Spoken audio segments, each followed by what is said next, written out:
ॐ अज्ञानतिमिरन्धस्य ज्ञानाञ्जनशलाकया चक्षुरुन्मीलितं तस्मै श्रीगुरुवे नमः। श्रीचैतन्यमनोभीष्टं स्थापितं येन भूतले स्वयं रूपा कदा मह्यं ददाति स्वपदान्तिकं। वन्देऽहं श्रीगुरुं सेवतापदकमलं श्रीगुरुवैष्णवं श्रीरूपं साग्रतं सगणनाथवितं तं सजीवं साद्वैतं सावधूतं प्रेरणसहितं कृष्णचैतन्यदेवं श्री राधा कृष्ण पादां सागरिता श्री विशाखावितांश्च हे कृष्ण करुणा सिंधु दीनबन्धो जगत्पते गोपेश गोपिकान्त राधाकान्त नमस्तुते तप्त कांचन गौरांगी राधा वृंदावनेश्वरी विश्वानुसुते देवी परमामि हरिप्रिये वाञ्छाकल्पतरुवृक्ष कृपा सिन्धु वैश्य पतितानां पावनेभ्यो वैष्णवभ्यो नमो नमः। जय श्री कृष्ण चैतन्य प्रभु नित्यानंद श्री अद्वैत गदाधर शिवासादि गौर भक्तवृंद हरे कृष्णा कृष्ण कृष्ण हरे हरे हरे राम राम राम हरे हरे। श्रीमद् भगवद गीता की जय। श्रील प्रभुपाद की जय। हरे कृष्णा। तो आपका स्वागत है भगवद गीता के सत्र में। तो हम लोग अभी दूसरा अध्याय पढ़ रहे हैं गीता का सार। और गीता का सार में हम लोग अब तक 44वां श्लोक तक हम लोगों ने कंप्लीट किया है। जो उसके बाद हम लोग 45 श्लोक हम लोग पढ़ने वाले हैं। 45वां श्लोक हम लोग लेंगे। तो पढ़ते हैं थोड़ा श्लोक को, उसके बाद हम लोग आगे इसका तात्पर्य और उसके अनुवाद को जानने का प्रयास करेंगे। तो श्लोक इस प्रकार से है। त्रैगुणा विषय वेदा निश्चय गुणा भवर्जुना निर्द्वंदो नित्सत्वस्तो निर्योग क्षेमा आत्मवान। त्रैगुणे विषय वेदा निश्चय गुणे भावर्जुना निर्द्वंद नित्य सत्वस्तो निर्योग क्षेमा आत्मवान। त्रैगुणे विषय वेदा निश्चय गुणे भावर्जुना निर्द्वंदे नित्य सत्वस्तो निर्योग क्षेमा आत्मवान। तो इसका अनुवाद इस प्रकार से है। वेदों में मुख्यतः प्रकृति के तीनों गुणों का वर्णन है। हे अर्जुन, इन तीनों गुणों से ऊपर उठो और समस्त द्वैतों और लाभ से सुरक्षा की सारी चिंताओं से मुक्त होकर आत्मपरायण बनो। तो भगवान इस श्लोक के माध्यम से वेदों की के बारे में जो इस श्लोक है वेदों के बारे में चर्चा करेंगे। भगवान इसके बारे में वेदों के में पहले हम लोगों ने पढ़ा कि वेदों में बहुत सारी चीजें हैं। बहुत सारी चीजें हैं जिससे हम लोग भौतिक अगर सुख चाहते हैं तो उसको प्राप्त कर सकते हैं। अभी भगवान उसमें बताएंगे कि वेद भी हमें भक्ति की ओर ले जा सकता है, भगवान की ओर ले जा सकता है, लेकिन जो प्रोसेस है वो बहुत स्लो है। और जो वेद है मुख्यतः तीन गुणों के में संचित है, जैसे कि सत्व रज और तमो।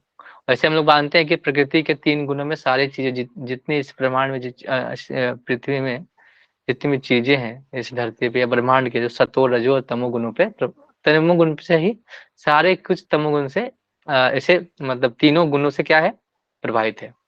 तो अर्जुन को ये बोल रहे हैं भगवान की इस तीनों गुणों से ऊपर उठना है। तो भक्ति का मतलब ये नहीं है कि आप कोई गुण को एक बार सतोगुण में है तो सतोगुण एक प्लेटफॉर्म है, लेकिन हमको क्या करना है, इस तीन गुणों से भी क्या करना है, ऊपर उठना है। भक्ति मतलब इस तीन गुणों से भी परे। भक्ति ये नहीं है कि हम कोई गुणों में ऐसे ऐसे रहें तो उस गुण में नहीं, ऐसा नहीं है।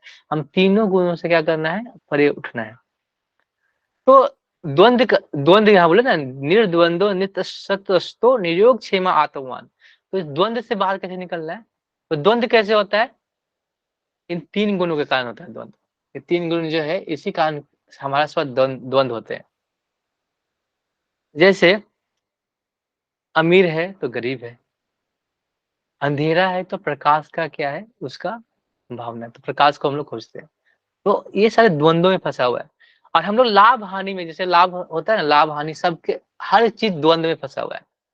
जैसे आपको कोई दांत के दर्द हुआ तो आप जाएंगे डॉक्टर के पास, तो डॉक्टर का लाभ हुआ और आपने उसको पैसे दिए, तो क्या हानि हुआ। तो ये क्या द्वंद्व है। तो इसमें ये बताइए कि ये दोनों में अच्छा क्या, मतलब दोनों में तो द्वंद्व है ना। आपका एक दर्द भी हो रहा है और आपका एक का लाभ भी हो रहा है, तो अच्छा है कि बुरा है? इसका हम लोग क्या कर सकते हैं, कभी भी सॉल्यूशन निकाल सकते हैं। ये संसार ऐसा ही भरा हुआ है द्वंद्वों से, हर कुछ द्वंद्व से भरा हुआ है। हम लोग कुछ भी कर रहे हैं, ये द्वंद्व से भरा हुआ है। तो हमें क्या करना है, इस वेदों में भी बहुत सारे सकाम कर्म भी है। तो भौतिक क्रिया करके हम भौतिक भोग को हम धीरे-धीरे प्रोसेस है, मतलब आप क्या करेंगे, भौतिक भोग को भोगेंगे और फिर धीरे-धीरे आपकी चेतना ऊपर आएगी, तब जाके आप करेंगे, चेतना ऊपर आएगी तब भगवत की प्राप्ति कर सकते हैं। तो ऐसे दिया है, अगर अगर चेतना अगर आपके ऊपर जाएगी तब आपको भगवत की प्राप्ति कर सकते हैं, नहीं तो भगवान की प्राप्ति नहीं होगी।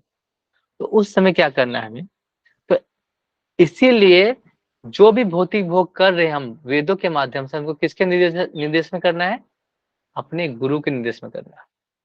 जो गुरु हैं उनके निर्देश में अगर हम कोई करते हैं, भौतिक सुख भी मिल रहा है और साथ में हमारी चेतना बढ़ेगी, तो हम भक्ति में भी आगे बढ़ सकते हैं। लेकिन ये प्रोसेस बहुत धीरे-धीरे, जैसे हम सीढ़ी चलते हैं ना, 1% 2% ऐसा करके। तो अर्जुन को क्या बोल रहे भगवान कि तुम वेद वेद को जाके वेद को इतना समझने का प्रयास करो तुम भगवान, क्योंकि अर्जुन को भी भक्ति थी भगवान के प्रति, तो उसको सोचने का इतना जरूरत नहीं था।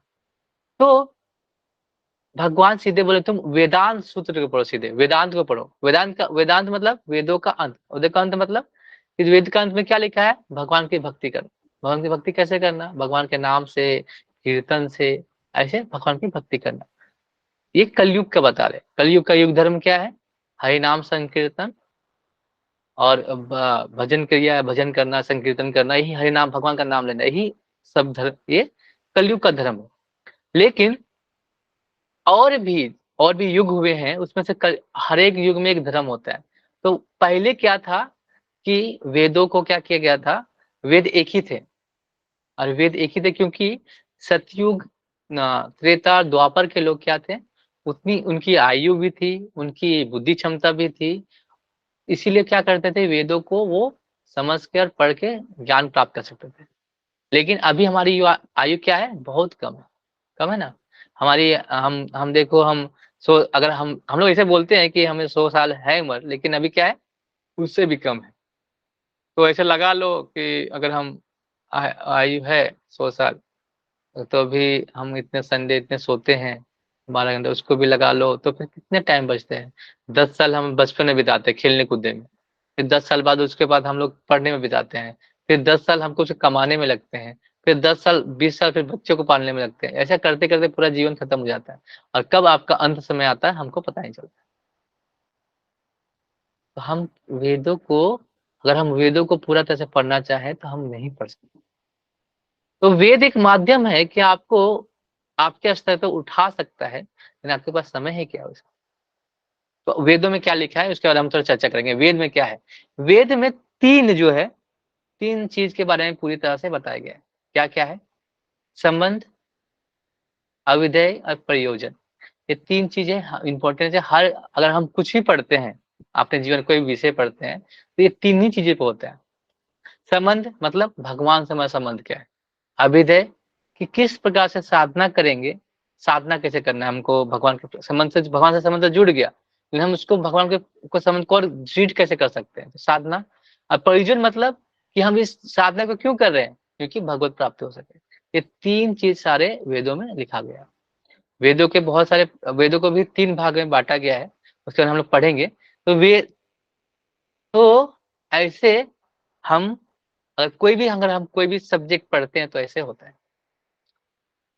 तो वेद का हम पढ़ के क्या करेंगे कि वेद वेद हमें क्या है, हम वेद को कितना पढ़ लेंगे, हमें जब तक आसक्ति नहीं छूटेगी। हमारे दुख का कारण क्या है, हमारी आसक्तियां हैं। हम अपने पुत्र के प्रति, अपने पति के प्रति, अपने धन के प्रति, अपने घर के प्रति, ऐसे हम क्या है, आसक्त हैं। तो आसक्ति कैसे जाएगी, इसका प्रयोजन कैसे करेंगे। तो वेद बताते हैं कि आप ये सकाम कर्म करोगे, धीरे धीरे जाके आपकी ये आसक्ति जाएगी। लेकिन वो प्रोसेस इतना लंबा है कि आपका बहुत सारे जन्म हम लोगों ने पार कर दिए उसी उसी को फॉलो करते करते, लेकिन हम वहां पहुंच नहीं सके। तो हमें क्या है, हमें जल्दी प्रोसेस करना है कि हम जल्दी से इसको पार कर सके। तो वेदों को हमारे जो वेद व्यास है, भगवान के अवतार बोले जाते हैं, तो वो वेद व्यास ने कंपाइल कर एक जगह में रख दिया, एक जगह में किया। तो हम अभी थोड़ा वेद के बारे में पढ़ते हैं कि वेदों को कितने भागों में बाँटा गया है। तो वेद को 3 भागों में बाँटा, मुख्यतः 3 भागों में बाँटा गया है। श्रुति, स्मृति और न्याय। तो थोड़ा आप ध्यान सुनिएगा कि वेद का स्ट्रक्चर कैसे है। तो क्या है उसमें? श्रुति, स्मृति और न्याय के 3 भाग में बाँटा गया है। तो श्रुति में क्या आते हैं? जो हमारे 4 वेद हैं। 4 वेद हैं। कौन से वेद हैं हमारे 4 वेद? ऋग्वेद, सामवेद, यजुर्वेद, अथर्ववेद, ऐसे 4 वेद हैं हमारे। तो श्रुति में हमेशा क्या है? मंत्र तंत्र, मंत्र विद्या, ऐसे तांत्रिक विद्या उसमें भी, तांत्रिक विद्या में भी ऐसे क्या है? सतो, रजो और तमो। तो ऐसा नहीं कि वेद भी रजो तमो और सतोगुण में, ऐसा नहीं है। वेद में शुद्ध सत्व है, वेद शुद्ध सत्व, लेकिन हमारे जैसे लोग जो चेतना में है, जिस चेतना में उससे वैसा उसको बनाया गया है। तो हम लोग जो टीवी में देखते हैं ना कि कोई भी अगर वो तंत्र विद्या कर रहा है तो तामसिक में आता है। वो रजो तमोगुण में नहीं कर रहा, सात्विक और रजो गुण में नहीं करता, वो तामसिक वाले करते हैं। तो श्रुति में आता है। श्रुति का मतलब होता है कि हमें कोई चीज क्या करना है, उसको सुन के श्रुति मतलब श्रुति का प्रमाण होता है ना। श्रुति कभी चेंज नहीं होता। पहले के लोग क्या करते थे? श्रुति को वो सुन के क्या करते थे? उसको याद कर लेते थे। तो उसमें बहुत सारे आत्मबोध के भी हैं कि हम मतलब अपनी चीजों को क्या कर सकते हैं? श्रुति के माध्यम से पचरात विधि है और कभी चेंज नहीं होता। उसके बाद आता है दूसरा है स्मृति। स्मृति में क्या? उपवेद आते हैं, बहुत सारे उपवेद आते हैं। तो उसमें पुराण आते हैं, 18 पुराण है हमारे, फिर कथाएं आती है, इतिहास आता है, वो सारी चीज क्या आती है? स्मृति में आती है। और उसके बाद आता है न्याय। न्याय में आता है षट दर्शन आते हैं। षट दर्शन कौन से हैं? सांख्य है, योग है, फिर क्या है? न्याय है, वैशेषिक है, मीमांस है और वेदांत है। तो ये वेद हैं। तो पहले क्या था कि वेद व्यास ने इसे क्यों अलग अलग किया? तो क्या था कि जब वेद व्यास जब कंपाइल कर रहे थे, वेद व्यास जब वेदों को प्रसंकलन किया, लेकिन क्या उनको पता चला कि कलयुग आने वाला है। कलयुग में जीव क्या है, उतने जीव के उतने बुद्धिमान, स्मृति नहीं उसकी उतनी अच्छी, ना वो अच्छे से क्या कर सकते हैं, वो, वो याद नहीं कर सकते। तो क्या किया उन्होंने? बोला 4 वेदों को 4 भागों में बांट दिया। ऋग्वेद, सामवेद, जैसे ऐसे करके बांट दिया। और दर्शन भी बांट दिया न्याय के षट दर्शन में। उनके अलग अलग क्या कर दिए? नियुक्त कर दिए। षट दर्शन के भी उनके भी क्या है जो प्रचार करने वाले हैं। तो उनका शाक्त दर्शन क्या? कौन से? कपिल मुनि है, फिर योग के पतंजलि हैं, फिर जो न्याय है क्या? गौतम ऋषि हैं, वैष्णव के कनाद हैं, फिर मीमांस के जैमिनी और वेदांत के वादरायण है। तो ये सारे क्या हुए? जो मुनि हुए जिन्होंने इनका प्रचार किया। तो क्यों बांटा? क्योंकि हम इतने क्या है, हम इतने सक्षम नहीं है कि उसको वेद को पढ़ा जाए। तो इसीलिए हमें, अगर हम जाते हैं, अगर वेद में हम प्रवेश करते हैं, तो हम उसी में क्या होंगे? फंसे रह जाएंगे, फिर हमारी चेतना नहीं बढ़ेगी। तो सबसे अच्छा माध्यम क्या है? भक्ति करो, हरिनाम संकीर्तन करो और तुरंत भगवान के पास चले जाओ। तो फिर जो जो जो श्रुति में है ना, उसमें भी जो संहिता है, अरण्यक है और उपनिषद में बांटा गया है। जैसे अजुर्वेद का जो 40वां अध्याय है, उसमें ईशोपनिषद हम लोग पढ़ते हैं, जो भगवान के गुणगान किया गया। उसमें 18 श्लोक है, उसमें भगवान के बारे में बताया गया है। तो उपनिषद जो होते थे वो सन्यासी लेवल के लोगों के लिए होता था। क्यों? क्योंकि वो सबको नहीं पढ़ा जाता। जैसे अरण्यक है, वो कोई वानप्रस्थ लोगों के लिए होता था। संहिता था, गृहस्थ लोगों के लिए होता था। ऐसे ऐसे बहुत सारे चीजों को बांटा गया था उनकी शिक्षाओं के लिए। तो ये सारी चीज तो वेदों में है। तो इतना बहुत सारी चीजें हैं वेद में, तो हम लोग क्या करते हैं? हम लोग उसको समझ नहीं पाते। उपनिषद का मतलब क्या होता है कि अपने गुरु के समक्ष जाके उसको शिक्षा ग्रहण करना। ऐसा ऐसा करके तब हम उपनिषद को कर सकते हैं। तो वो सब संन्यास लेवल में चला गया तो उसको उपनिषद दिया जाता था, सबको उपनिषद नहीं पढ़ाया जाता था। क्योंकि उसके अगर कोई उपनिषद पढ़ लिया तो क्या सीधे सीधे संन्यास में पहुंच सकता है। तो जो बहुत सारे बच्चे हैं उनको नहीं पढ़ा सकते उस जगह उपनिषद को, तो उसको क्या सन्यासी जो गुरु लोग क्या करते थे, चुनते थे कि इसको हम क्या सकते थे, उपनिषद दे सकते हैं, तभी उनको पढ़ाया जा सकता था।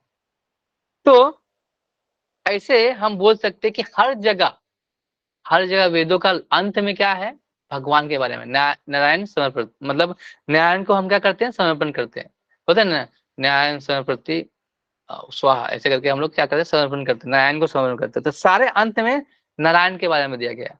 और लोग बोलते हैं कि नहीं, महाभारत में जो गीता है वो वेद है कि नहीं, तो महाभारत जो है पंचम वेद में आता है, हम लोग उसको पंचम वेद कहते हैं। तो महाभारत का ही पार्ट क्या है, गीता। तो गीता महाभारत का पार्ट है, महाभारत पंचम वेद है, तो वेद का ही वो पार्ट हो गया ना। तो ऐसे हम समझ सकते हैं कि अगर अगर हम प्रयास करें वेदों के माध्यम से नहीं, अगर हम भक्ति के माध्यम से हम सोचे तो हम उसको कर सकते हैं। अभी क्या आ रहा है लोगों में, अभी क्या है, हम लोग कहाँ शिक्षा ग्रहण करते हैं, लोग कहाँ से सोचते हैं, गूगल से। गूगल से देख के हम लोग क्या करते हैं, गूगल से हम लोग क्या प्रयास करते हैं, क्या करने के लिए, उसको कुछ भी हमको ज्ञान चाहिए तो हम लोग गूगल से ज्ञान लेते हैं।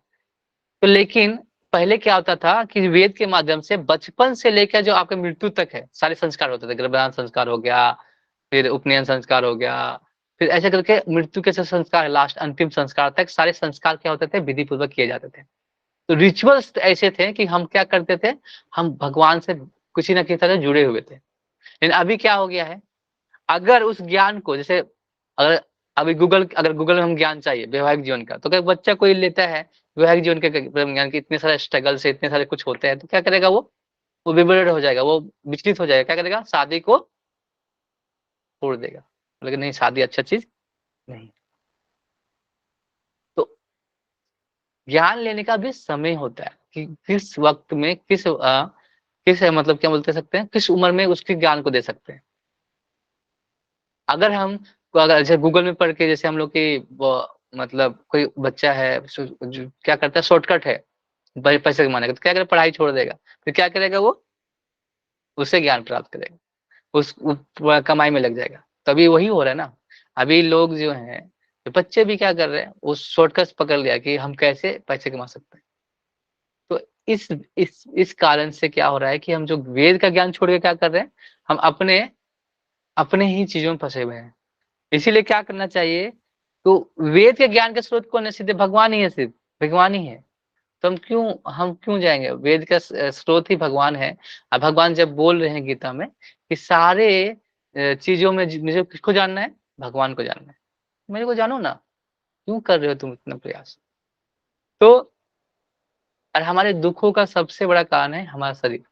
तो हम वेद में, अगर हम वेद में बहुत सारी चीज हम लोग पढ़ते हैं कि यज्ञ करेंगे अगर, तो फिर हमको ये प्राप्ति होगा, ये सारी चीजें का प्राप्ति होगा, लेकिन उसमें कितने सारे, उतना सारा प्रोसेस है कि हम यज्ञ कर नहीं कर सकते, उतने सारा चीजें हैं कि हम अभी नहीं कर सकते कलयुग में। तो हम थोड़ा तात्पर्य पढ़ेंगे प्रपात का, प्रपात ने तात्पर्य में क्या लिखा है, तो उसका भी डिस्कस करते हैं।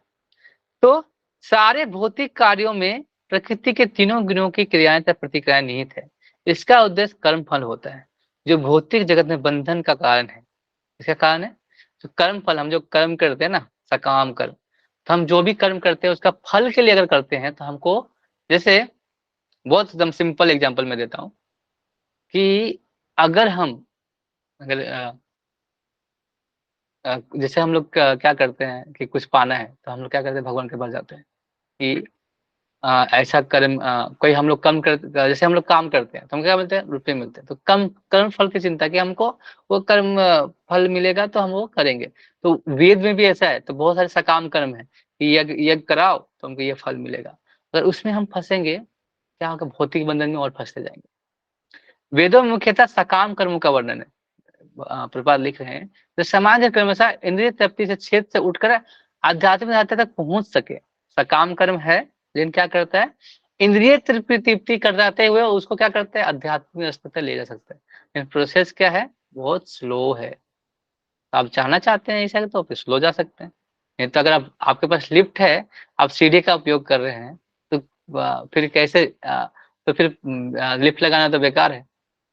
लेकिन जो जिसको पता है, जैसे को क्या कर रहा है, यहाँ सीढ़ी है साइड में और क्या इधर है, लिफ्ट है, लिफ्ट का प्रयोग नहीं कर रहा है, क्या कर रहा है वो, सीढ़ी में जा रहा है। तो जिधर भीड़ है उधर उधर जाने का प्रयास कर रहा है। कृष्ण ने अपने शिष्य तथा मित्र के रूप में अर्जुन को सलाह देते हैं कि वेदांत दर्शन के आध्यात्मिक पद तक ऊपर उठें, जिसका प्रारंभ ब्रह्म जिज्ञासा अथवा परम परम आध्यात्मिक पर प्रश्नों से होता है। इस भौतिक जगत के सारे प्राणी अपने अस्तित्व के लिए कठिन संघर्ष करते हैं। इतना हम लोग संघर्ष कर रहे हैं, अपना जीवन देख, आप अपने जीवन को देख लीजिए कि हम लोग कितना संघर्ष कर रहे हैं। क्यों संघर्ष कर रहे हैं? क्योंकि हम क्या चाहते हैं, अपनी इंद्रिय तृप्ति चाहते हैं, इसके लिए संघर्ष कर रहे हैं। जिस दिन आप भगवान की सेवा, भगवान की इच्छा के अनुसार काम करने लगेंगे, तो आप धीरे धीरे उस संघर्ष से निकल सकते हैं। उनके लिए भगवान ने इस भौतिक जगत के सृष्टि का पश्चात वैदिक ज्ञान प्रदान किया, जो जीवन में अपन भवबंधन से छूटने का उपदेश दिया। तो वैदिक ज्ञान सबों के लिए है, देवती देवता भी अगर फंसते हैं तो वैदिक ज्ञान के माध्यम से वो निकल सकते हैं। तो वेद क्यों दिए हमको ज्ञान? जैसे कि अब ये नियम कानून होता है ना, जैसे कुछ अगर हम कुछ कमेटी बनाते हैं या कुछ हमारे साथ रिफॉर्म होता है तो हमारे पास नियम रहता है। तो नियम क्या रहता है, उस नियम से हमको चलना रहता है। तो वेद क्या बताते हैं कि हमारा हमको जीवन को अपन कैसे करना है, जीवन कैसे जी सकते हैं हम, अपनी भौतिक इच्छाओं को पूर्ति करते साथ भगवान की प्राप्ति कैसे कर सकते हैं। ये वेद के माध्यम से, ज्ञान के माध्यम से ले रहे हैं। इंद्रिय तृप्ति के कार्य तक कर्म कांड समाप्त हो जाते हैं तो उपनिषदों के रूप में भगवत संस्कार का अवसर अवसर प्रदान किया जाता है।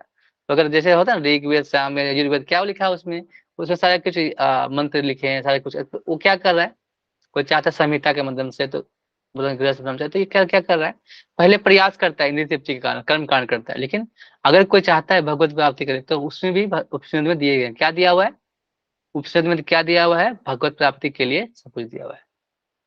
तो ये उपनिषद विभिन्न वेदों के अंश है। उसी प्रकार जैसे भगवत गीता पंचम वेद महाभारत का एक अंग है। उपनिषदों से आध्यात्मिक जीवन का शुभारंभ होता है। हम अगर अगर पहले वेदों में हम चाहते हैं कि आध्यात्मिक का शुभारंभ हो तो कहाँ से होगा, उपनिषद के माध्यम से। उपनिषद इसीलिए संन्यास लेवल पे था क्योंकि आत्मबोध कराता था। जब तक आपको आत्मबोध नहीं होगा तो आप उपनिषद को समझ नहीं सकते। इसलिए एक जब तक उस लेवल पे आप ना पहुंचे तब उपनिषद को समझ नहीं सकते। इसलिए क्या करते हैं ना, अब सब लोग तो सीधे भक्ति में नहीं आ सकते। ऐसा है ना कि कोई तो बहुत कमजोर स्टूडेंट है तो उसको थोड़ा का खा तो पढ़ाना पड़ेगा ना।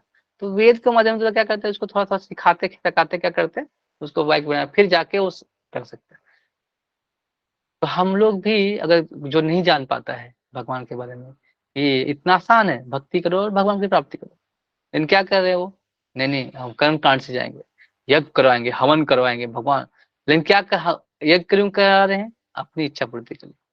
अगर हम यज्ञ करते हैं तो क्या करते हैं, भगवान की प्रसन्नता को लेके जाए, तब हम तब कर सकते हैं।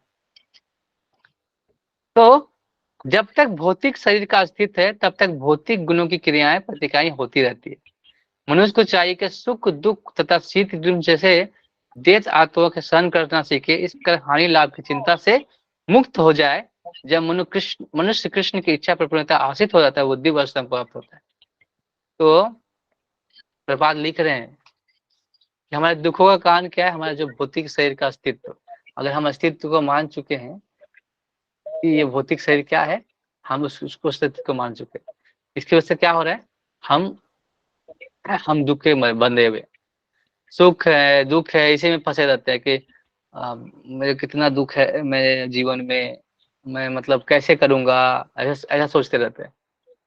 लेकिन आप देखोगे कि ये बोलते हैं ना माता कौन था, शीतोष सुख दुखा, मतलब जो गर्मी और शीत ऋतु के भांति क्या करते हैं, ये हमेशा रहते हैं। तो हम इसको कुछ नहीं कर सकते। क्या कर सकते हैं उसको, हमको पता होना चाहिए कि कैसे हम क्या करना है उसको, हम उसको बदल नहीं सकते। तो क्या करना है, हमको इसे जीना पड़ेगा। इसका करना पड़ेगा, भक्ति करनी पड़ेगी। तुमको इस ऊपर ऊपर उठना है। ये तीन गुण भी है ना, त्रय गुना विषय वेदा निश्चय गुना भाव अर्जुन, मतलब तीन गुण है ना, तीनों गुणों से ऊपर उठना। जय प्रभु थोड़ा आप म्यूट करेंगे अपने आप को, आवाज आ रहा है। तो तो चिंताओं से हमको क्या करना है, उसको क्या करना है, हमको मुक्त होना है।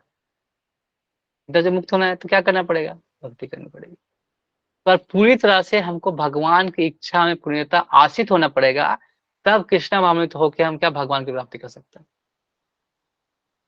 नहीं तो हम तो इतने सारे जन्मों से क्या कर रहे हैं, हम तो वही कर रहे हैं ना, फंसे हैं इसी भोग की इच्छा से या किसी किसी सकाम फलों से। अगर हमको हम देखते हैं ना कि हमारे जीवन में जो भी लोग हैं, आपके जीवन में आप एक बार देखो, मैं लास्ट कर रहा हूँ इसको, मैं एग्जाम्पल से, क्या आपके जीवन में जो भी लोग हैं, आपके जो कर्म के अनुसार आपके जैसे आपको लोग मिले। जैसे प्रभात बताते हैं कि अगर अगर जो रिश्तेदार होते हैं हमारे, और जो हमारे लोग हैं, गांव घर में जो लोग हैं, जो आपके अगल बगल में जो भी आपके लाइफ में आता है, हो सकता है कहीं ना कहीं आपके पुराने जो कर्म है उसके अनुसार वो आपको लेने आए। जैसे माता जब पुत्र प्राप्ति होता है, तो हमारे कर्मों के अनुसार हमको एक जो हमारा परिवार मिलता है ना, हमारा कर्म जैसा होता है वैसे हमको हमको वैसा परिवार मिलता है। लेकिन भगवान ने बताया ना कि अगर भक्ति में हम स्वल्प मस्या त्रायते तो भयात, मतलब स्वल्प मस्या मतलब स्वल्प भी कुछ करेंगे भक्ति में तो क्या होंगे, एलिवेट होके जाके एलिवेशन हो सकता है। तो हम इसलिए कर्मों में नहीं लगना है, जो कर्म है सकाम कर्म कि हम उसको पूरा करेंगे, उसको इच्छा पूरेंगे, ऐसे तो करते करते आपको पूरा जीवन बीत जाएगा, लेकिन आपको सुख की प्राप्ति नहीं होगी। और कभी भी आप इससे जब तक इस भौतिक जगत से निकलेंगे नहीं, तब तक आपको सुख की प्राप्ति होने वाली है ही नहीं। तो ये जगत दुखालय मां शाश्वतम है, ये दुखालय है ही। तो हमें वेद को समझना है, पढ़ना है, वेदों को पढ़ना है, समझना है, लेकिन किस लिए पढ़ना है, भगवान को जानने के लिए। लेकिन हमारे पास उतना समय नहीं है, तो हम क्या कर सकते हैं कि जो गीता है, वेद का जो सार है, उसको पढ़ने का प्रयास, कम से कम वेद हम गीता को तो पढ़ लें, क्योंकि ये पंचम वेद का भी पार्ट है। अभी हम महाभारत में महाभारत में ये इसको लिखा बताया गया है, महाभारत के विश्व पर्व में। तो फिर विश्व पर्व में बताया गया था गीता, क्यों हम क्यों नहीं पढ़ेंगे। तो अर्जुन को कृष्ण यही बता रहे हैं कि अर्जुन, तुम इस त्रय गुना विषय वेदा निश्चय गुना भर्जन, इससे निकलो और निर्द्वंद निष्ठत्वस्तो निर्योग क्षेम आत्मा। तुम फिर क्या करो, ये द्वंद से, अगर नहीं तो द्वंद में फंस जाओगे कि इसको मारेंगे तो क्या लाभ होगा, इसको मारेंगे तो द्वंद में फंस जाओगे, तो क्या होगा, तुम आत्मपरायण नहीं हो सकते। तो इस सबको छोड़ोगे, इस चिंताओं से मुक्त होगे, तो क्या कर सकते हो, तभी तुम आत्मा सेल्फ रियलाइजेशन के लेवल पर जा सकते हो। हमें भी वो भगवान सिखाने का प्रयास करें कि हम को इस द्वंद से निकलना है, हमें हमें निष्काम कर्म करना है, भक्ति भक्ति योग से निष्काम कर्म में जाना है हमको, अपने बुद्धि को। इसीलिए भगवान ने गीता के साथ जो दूसरा अध्याय है, इसमें सारा कुछ बताया है, ध्यान भक्ति को सब कुछ, विद्या सब कुछ बताएंगे भगवान अभी, और बताएंगे कैसे हमको स्थिर प्रज्ञ होना है, मतलब कैसे हमको एक बार फोकस भी होना है, तो भगवान आगे के श्लोकों में बताएंगे। तो बने रहना है हमें इस गीता के श्रृंखला में कि हम आगे को उसको पढ़ सके, भगवान क्या बोल रहे हैं, अर्जुन को क्या समझाने का प्रयास कर रहे हैं, और अर्जुन के माध्यम से हमें क्या प्रयास कर रहे हैं। तो अगर आप एक भी श्लोक गीता का समझ जाते हैं, अपने जीवन में अगर उतार देते हैं, तो समझ लीजिए कि आपका जो मनुष्य जीवन है वो सफल हो जाता है। तो हमारा जीवन ही इसीलिए मनोरंजन जीवन क्यों, भगवत प्राप्ति। अगर हम ऐसा कर लेते हैं तो भगवत प्राप्ति निश्चित है। अगर नहीं भी होता तो चलो मस्यत रहते महत्व भया, तो फिर क्या है, फिर बाद में फिर तो हमको फिर से मौका मिलेगा, कोई हानि तो है नहीं। हरे कृष्णा। कुछ सवाल, किसी का कोई सवाल है? हरे कृष्ण ऐस प्रभु प्रभु। जी। हाँ प्रभु जी, आप बोले थे कि तीन गुण, रजोगुण, तमोगुण और सत्वगुण। तो हाँ इसका क्या मतलब है प्रभु जी, इसका उदाहरण स्वरूप क्या है?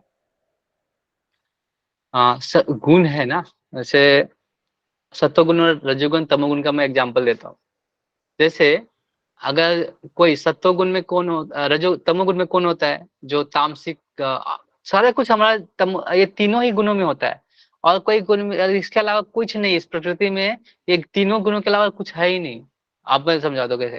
तो तमोगुणी लोग होते हैं, ये अभी हम आगे जब पढ़ेंगे ना अध्याय आगे में, तो इसके गुणों के बारे में अलग से चर्चा की गई है। 17-18 अध्याय में हमको बताया गया है कि कैसे हमको कर सकते हैं। तो उसमें जो आसुरी प्रवृत्ति के होते हैं तमोगुणी वाले, जैसे क्या करते हैं, मीट मांस मछली खाते हैं, भूतों की पूजा करते हैं, और जो हमेशा क्या करते हैं, तमोगुण से आलस में रहते हैं। जैसे तमोगुण लोग देखते हैं कितने आलस में रहते हैं, उसको उठाएंगे नहीं उठेगा, मतलब वो करेंगे तो आराम से ऐसे करेगा, वो क्या खाएगा, उसकी चेतना वो तमोगुण में होती है।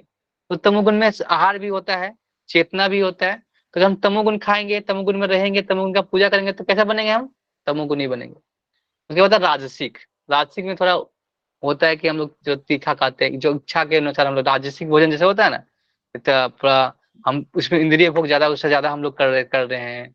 उसमें भी हम लोग, लेकिन उसमें क्या होता है कि हम लोग देवी देवता को लेवल तक पूछते हैं देवी देवता पूछते हैं, दुर्गा देवी, ये सब ऐसा लोगों को पूछते हैं, ऐसा रास्तिक में।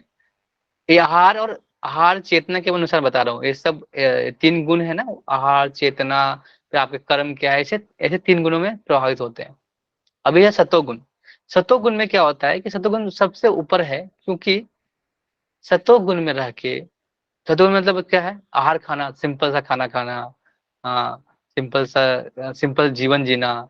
जैसे हम लोग को जीवन कहा जाता है सिंपल सा जीवन जीना, हम ज्यादा इच्छाएं ना करना, जो हमको जितना हमारे शरीर के लिए जरूरत है उतना का उपयोग करना, और क्या, भगवान के भगवान की प्राप्ति के लिए कामना करना, इच्छा करना और कार्य करना, ऐसा।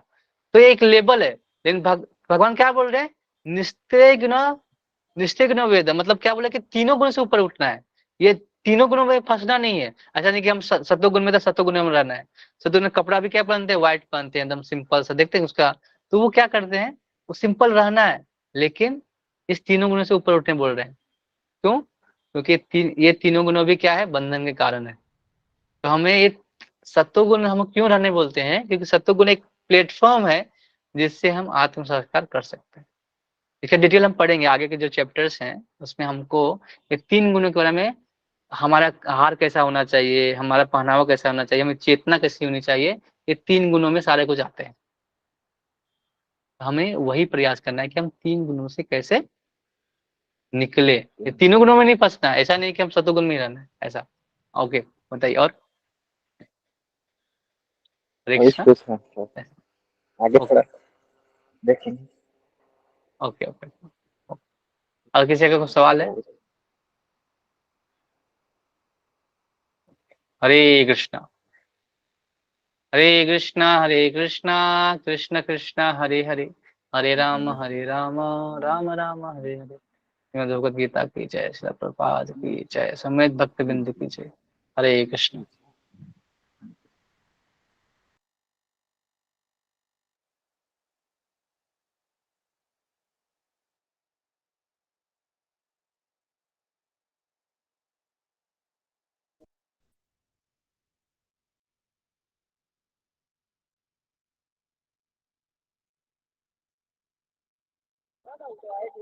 हम लोग परसों सुना।